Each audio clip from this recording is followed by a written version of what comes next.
جو لوگ کبھی کبھی نماز پڑھتے ہیں ان کے اوپر دنیا میں کچھ ایسی مصیبتیں آتی ہیں جس کا بندہ تصور بھی نہیں کر سکتا۔ بعض لوگ ایسا کرتے ہیں نا کہ کبھی 2 وقت نماز پڑھ لی، 3 وقت چھوڑ دی، کبھی 3 وقت پڑھ لی، 2 وقت چھوڑ دی، کبھی ان کو ٹائم ملا تو 5 وقت کی نماز پڑھ لی، کبھی انہوں نے 5 ٹائم کی نماز چھوڑ دی۔ بعض تو ایسے ہیں جو صرف جمعے کے دن نماز پڑھتے ہیں۔ بعض خواتین ایسی ہیں کہ وہ صرف جمعے کے دن ناطق ہوتی ہیں اور جمعے کے دن وہ نماز پڑھتی ہیں ظہر کی، اور اسی دن جو کچھ پڑھنا ہوتا ہے ذکر و اذکار یا وظائف وغیرہ وہ پڑھتی ہیں، باقی پھر نمازیں ہی نہیں پڑھتی ہیں۔ تو ان کے لیے کتنی خطرناک تاکید آئی ہے قرآن کریم میں۔ اللہ تبارک و تعالیٰ نے قرآن کریم میں فرمایا فویل للمصلین، کہ ویل ہے نمازیوں کے لیے۔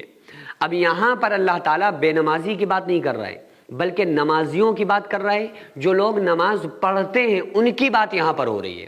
اور اللہ کیا کہہ رہا ہے کہ ویل ہے نمازیوں کے لیے۔ اب یہ ویل ہے کیا بلا؟ تو آقا علیہ الصلوۃ والسلام نے فرمایا کہ جہنم کے اندر ایک کنواں ہے، اس کنویں کا نام ویل ہے، اور وہ اتنا گہرا کنواں ہے کہ اگر اس کنویں کے اندر بھاری پتھر ڈالا جائے تو 500 سال میں اس کی تلی میں پہنچے گا۔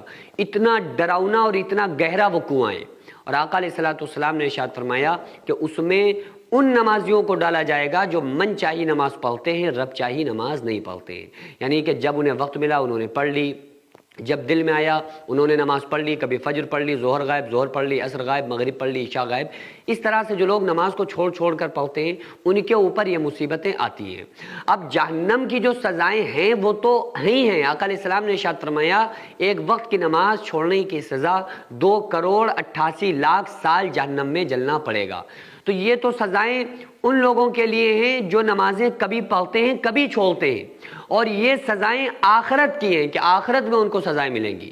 لیکن جب ہم نماز کو ٹائم پر نہیں پڑھتے ہیں، چھوڑ چھوڑ کر پڑھتے ہیں، کبھی کبھی پڑھتے ہیں، تو اس کی وجہ سے جو عذاب دنیا میں نازل ہوتے ہیں، جس کی وجہ سے ہم پریشانیوں میں گھرتے چلے جاتے ہیں، ہمارے اوپر مصیبتیں آتی چلی جاتی ہیں، اس کا ہمیں تصور بھی نہیں ہے۔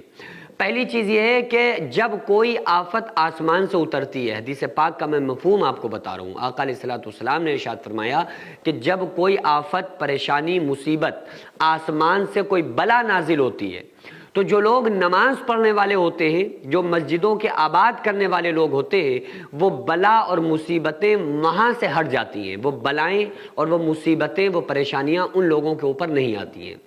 تو نماز نہ پڑھنے کی وجہ سے انسان کے اوپر مصیبتیں بھی آتی ہیں، پریشانی بھی آتی ہے، اور سب سے بڑی جو کمی آتی ہے وہ رزق میں تنگی آ جاتی ہے۔ کتنا بھی پیسہ آ جائے، کتنا بھی رزق بظاہر فراخ نظر آئے، لیکن پھر کیا ہوتا ہے کہ برکت ختم ہو جاتی ہے۔ جو رزق میں برکت ہونی چاہیے وہ برکت انسان کو حاصل نہیں ہوتی ہے۔ تو جب کوئی بندہ چھوڑ چھوڑ کر نمازیں پڑھتا ہے تو اس کا یہ حال ہے۔ اب آپ اندازہ یہ لگائیں جو کبھی نماز ہی نہیں پڑھتا اس کا کیا حال ہوگا۔ آقا علیہ السلام نے ارشاد فرمایا من ترک الصلاۃ متعمدا فقد کفر، جس نے ایک وقت کی نماز جان بوجھ کر چھوڑ دی وہ کفر کی حد تک پہنچ گیا۔ بین العبد و بین الکفر ترک الصلاۃ، مسلمان اور کافر کے درمیان نماز کا ہی فرق ہے۔ تو اس لیے ہر حال میں نماز کی پابندی کریں۔ مولا علی فرماتے ہیں کہ اگر تم سمندر میں ڈوب رہے ہو اور تم کو خیال آ جائے کہ نماز کا وقت ہے تو سمندر میں ڈوبتے میں نماز کی نیت کر لینا۔ اور آقا علیہ الصلوۃ والسلام کا آخری وقت تھا، آپ صلی اللہ علیہ وآلہ وسلم کے آخری الفاظ کیا تھے دنیا میں؟ آپ نے فرمایا الصلاۃ الصلاۃ الصلاۃ، اے میری امت والو نماز نہ چھوڑنا۔ وما ملکت ایمانکم، غلاموں، ماتحتوں، نوکروں، بیویوں، بچوں کے ساتھ اچھا سلوک کرنا۔ پھر آپ نے الصلاۃ الصلاۃ الصلاۃ، نماز نماز نماز کہتے ہوئے آپ صلی اللہ علیہ وآلہ وسلم دنیا سے رخصت ہو گئے۔ اور امام حسین علی مقام کو آپ دیکھیے، کربلا میں سجدے میں اپنے سر کو کٹایا حسین نے۔ کیا چیز ہے نماز، یہ بتایا حسین نے۔